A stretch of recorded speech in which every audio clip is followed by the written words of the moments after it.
Mit navn er John Müllert, og jeg vil være din vært ved denne præsentation af en fantastisk forretningsmulighed med Shopping Sherlock.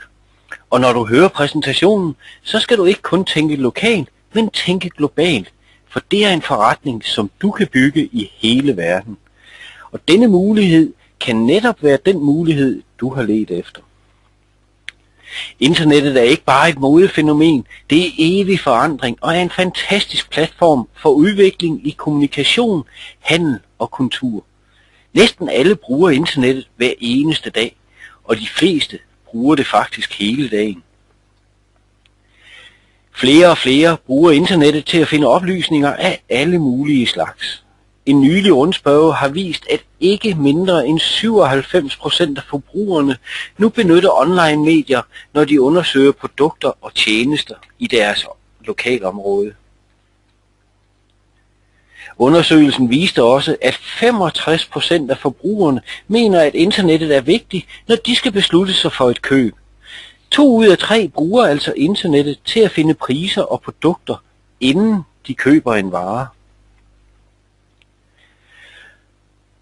Onlinehandlen eksploderer i disse år, og det går så stærkt, at man allerede i 2013 vil se, at onlinehandlen når en omsætning på 6.000 milliarder kroner eller mere.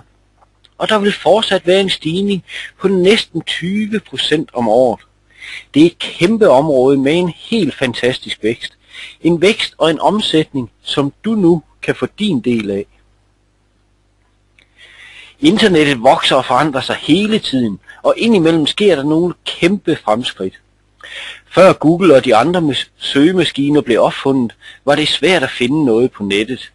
Da de så kom frem, var der ikke så mange steder at finde oplysninger, men det ændrede sig hurtigt. Man kunne i starten ikke rigtig købe noget på nettet, men se blot i dag, der er millioner af muligheder.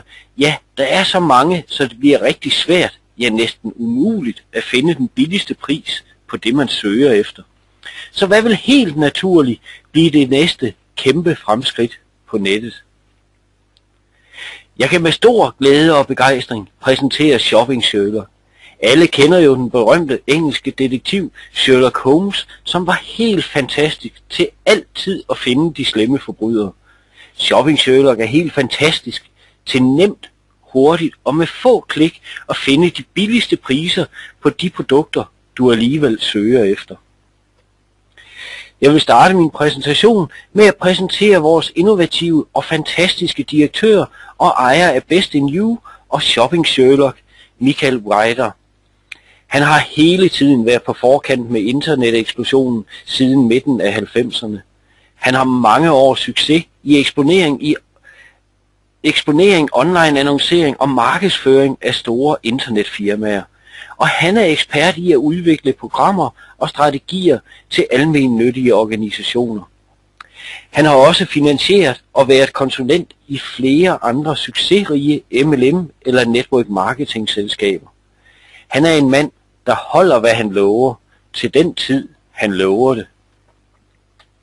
Vores helt fantastiske og innovative produkt, som bliver det næste kæmpe fremskridt på internettet, Shopping Sherlock, i daglig tale kaldet Sherlock, er et program, vi giver væk ganske gratis.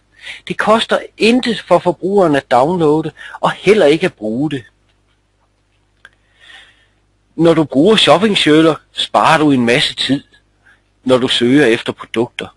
Det er ikke mere nødvendigt at lede alle de resultater, du får frem, når du søger på de store søgemaskiner, såsom Google, Yahoo og de andre. Du bruger blot Sherlock, den gør alt arbejdet for dig. På de 2 skærme på billedet kan du se Sherlock oven på Google.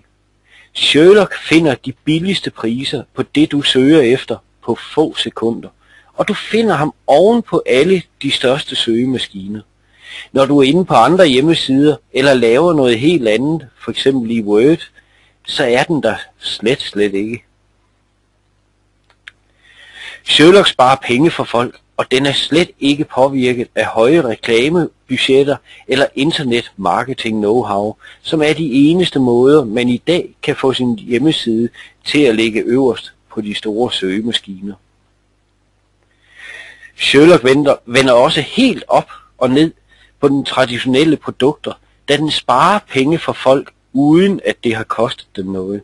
I modsætning til produkter, som du først skal bruge penge på at købe, for at du overhovedet kan prøve produktet. Og virker produktet ikke, har du enten tabt pengene, eller har en masse besvær med at få dem tilbage. Sherlock er gratis, så det problem vil aldrig opstå. Jeg vil her vise nogle friske eksempler fra flere forskellige lande på, hvad private forbrugere har sparet med Sherlock. Til venstre ser I, hvad forbrugerne har fundet varen til ved at bruge den traditionelle og meget tidskrævende metode i en af de store søgemaskiner. Og til højre ser I resultatet, når forbrugeren har brugt den hurtige metode, Shopping Sherlock.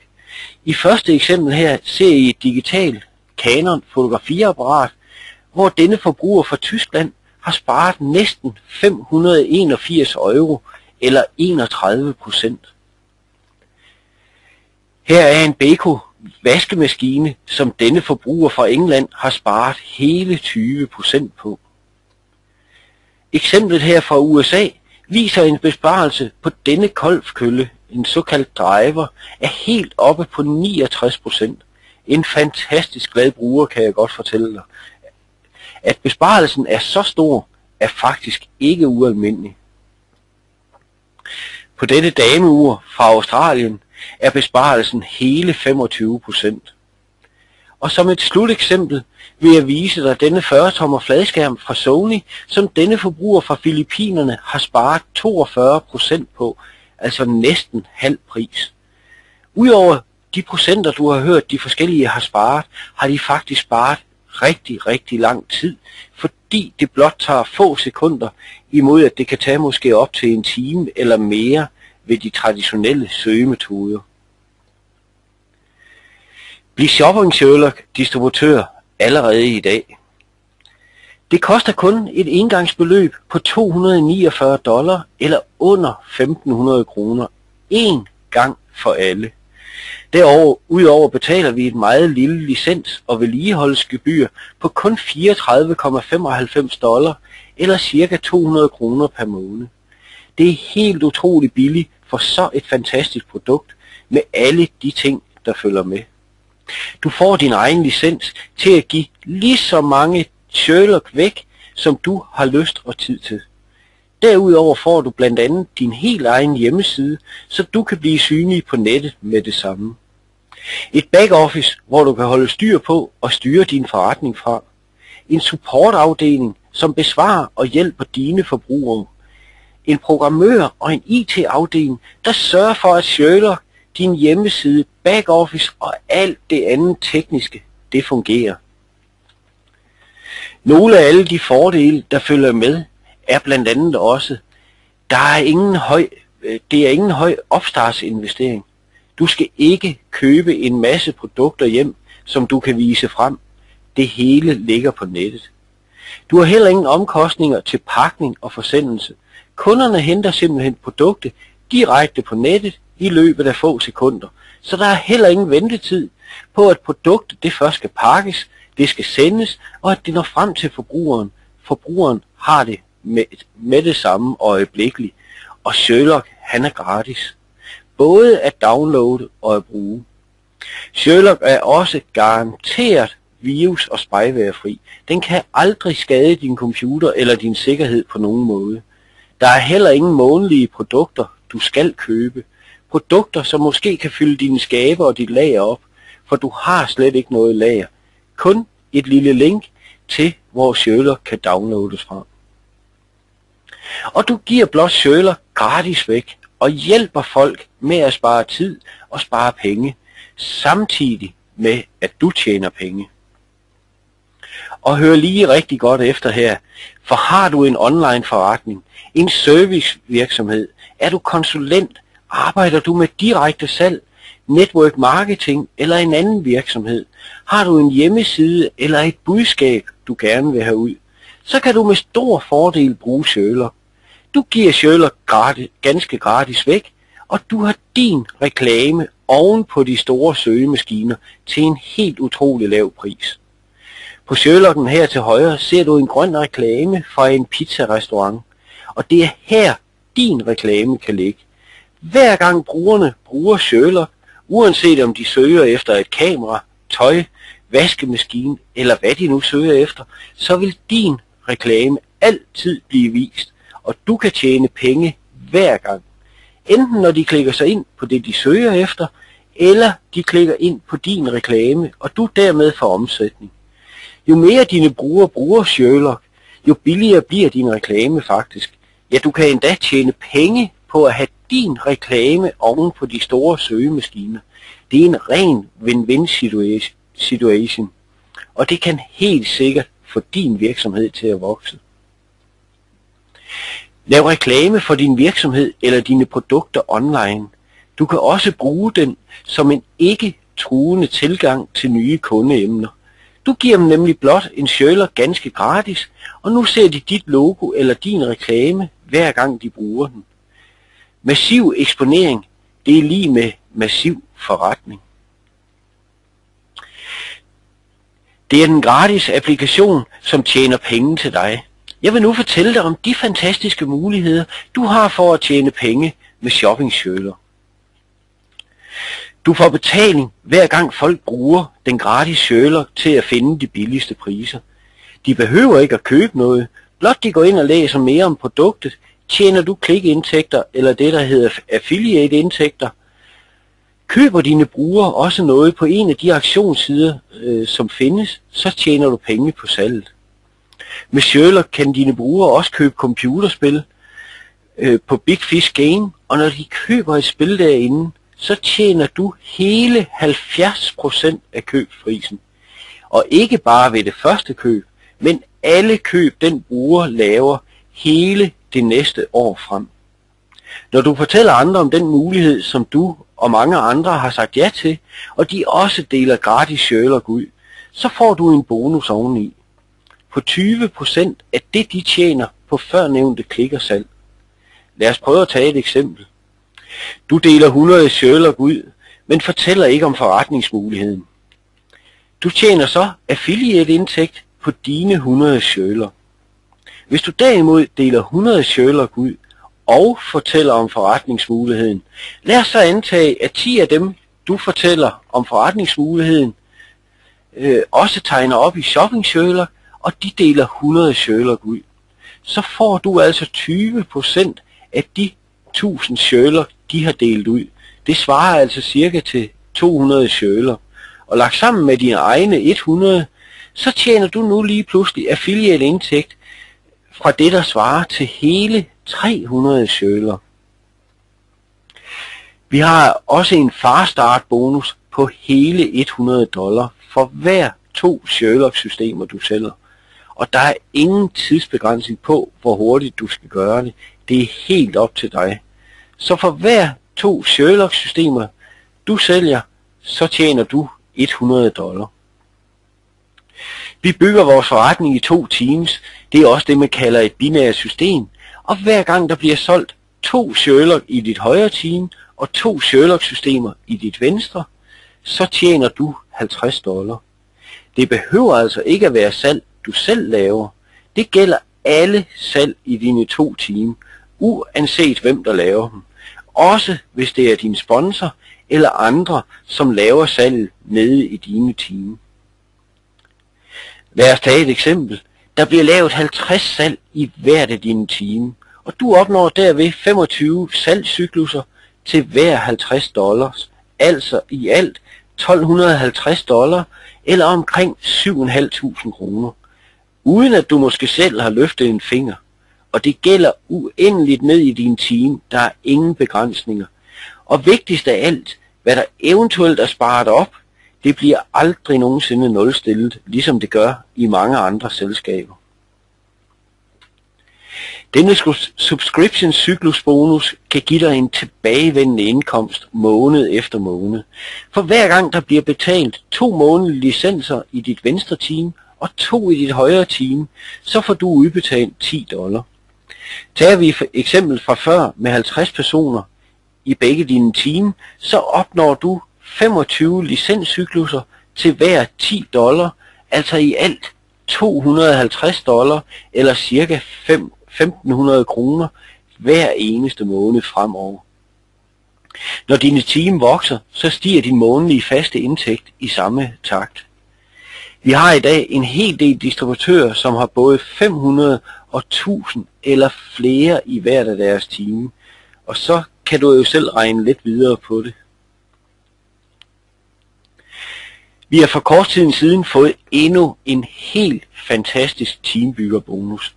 Når du kvalificerer dig til powerdistributør på 15 dage eller mindre, modtager du en ekstra bonus på $200.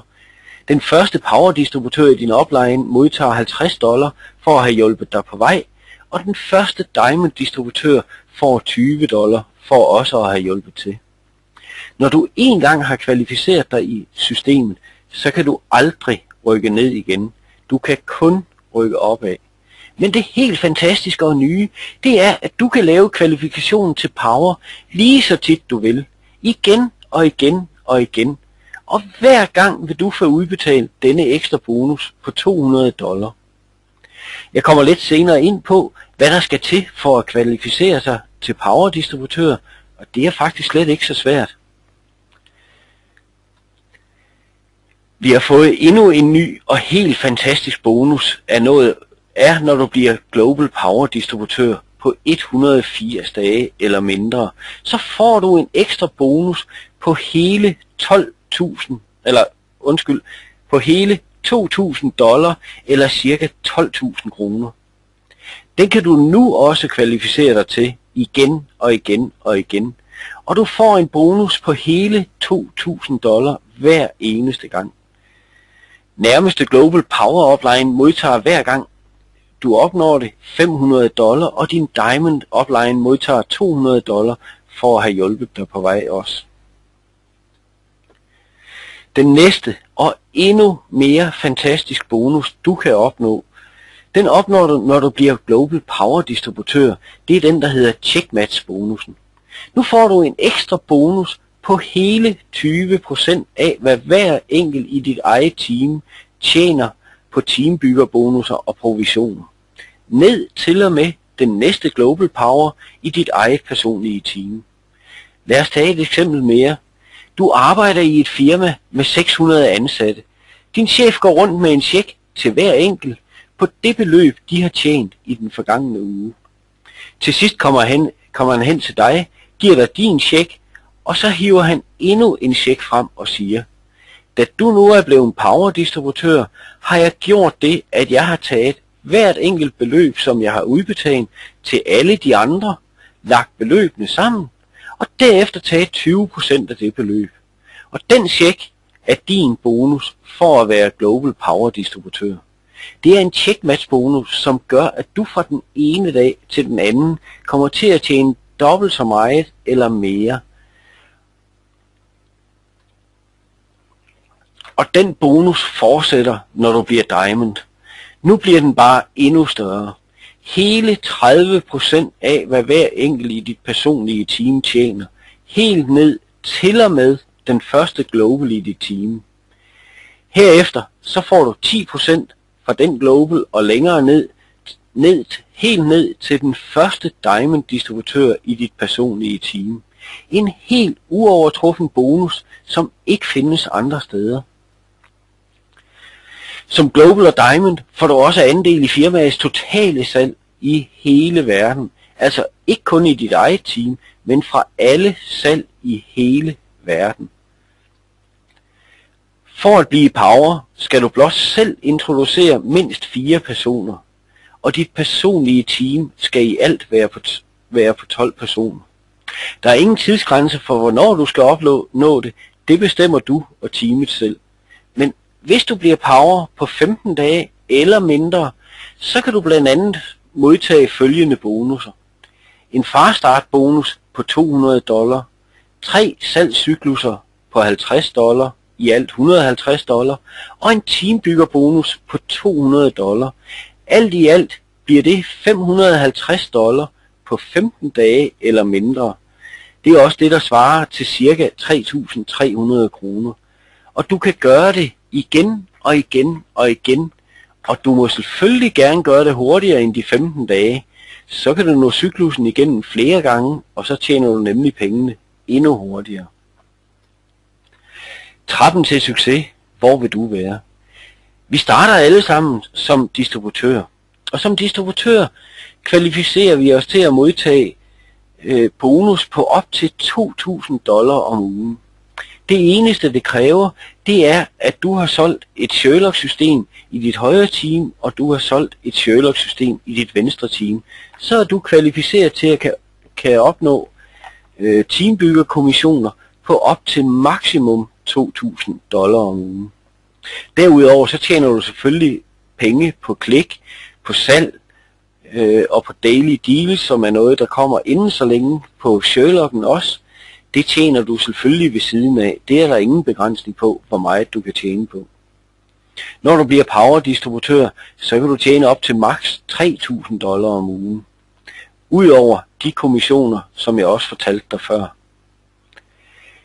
Når du bliver global power, så stiger det maksimum, du kan tjene hver eneste uge, helt op til $20.000 maksimum om ugen. Udover det, så er der den her 20% checkmatch, som jeg lige fortalte dig om, og som er rigtig, rigtig god. Den er der selvfølgelig ingen max på. Heller ikke på alle de klik og alle de salg, der bliver foretaget med din Sherlock. Når du bliver diamond, så har du det samme som i global power, men nu er checkmatch bonusen faktisk steget helt op til 30% ind til næste global power distributør i dit team. Herefter så er den på 10%. Timingen, den er helt rigtig lige nu. Vi er først i vores spæde start, og inden så længe vil denne mulighed eksplodere og vokse med kanonfart.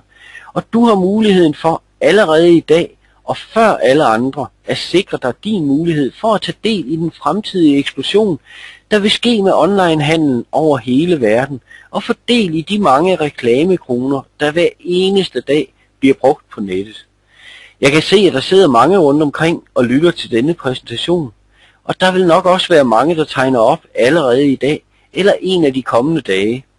Og jo før du tegner op og bliver en del af Shopping Sherlock, jo større er muligheden for, at de, der tegner op lidt senere, bliver en del af dit team.